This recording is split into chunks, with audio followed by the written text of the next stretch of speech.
السلام علیکم ورحمۃ اللہ۔ ورڈ ٹو ورڈ ٹرانسلیشن میں آج میں کروں گی سورۃ الانبیاء کی آیت نمبر 9 سے 16 تک۔ اعوذ باللہ من الشیطان الرجیم، بسم اللہ الرحمن الرحیم۔ پچھلی آیتوں میں بتایا گیا تھا کہ جو انبیاء تھے وہ سب مردی تھے، اور وہ ایسے تھے کہ وہ کھانا بھی کھاتے تھے، اور مطلب کہ انسان تھے وہ۔ ثم پھر صدقناہم الوعدہ، سچا کیا ہم نے ان سے وعدہ، فانجیناہم پس نجات دے دی ہم نے انہیں، ومن اور جسے نشاء ہم نے چاہا، واہلکنا اور ہلاک کر دیا ہم نے المسرفین ان لوگوں کو جو حد سے بڑھنے والے تھے۔ تو یہ پچھلی قوموں کا ذکر ہو رہا ہے کہ ان کے جو ایمان والے لوگ تھے ان کو اللہ نے بچا لیا، اور جو مسرفین تھے حد سے بڑھنے والے ان کو سزا ملی۔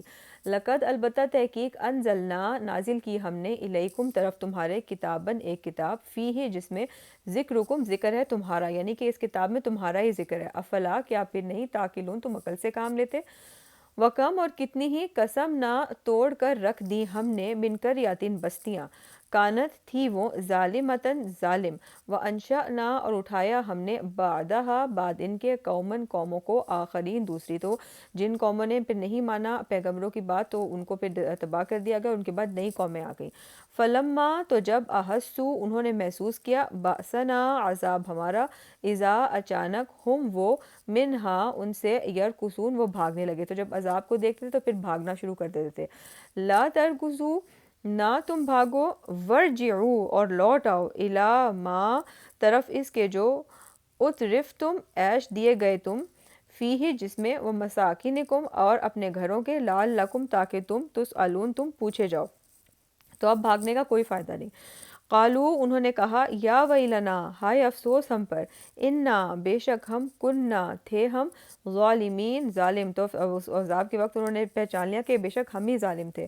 فما زالت تو مسلسل رہی، تل کا یہی، دعواہم پکار ان کی، حتیٰ یہاں تک کہ جعلناہم بنا دیا ہم نے انہیں، حسیدن جڑ سے کٹی ہوئی کھیتی، خامدین بجھی ہوئی۔ تو جب عذاب آ رہا تھا اس وقت وہ مسلسل یہی کہتے رہے کہ ہم ہی ظالم تھے، یہاں تک کہ وہ ایک جڑ کٹی ہوئی کھیتی جیسے ہو گئے۔ وما اور نہیں،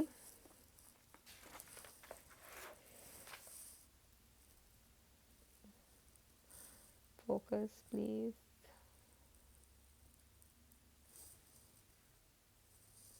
اوکے۔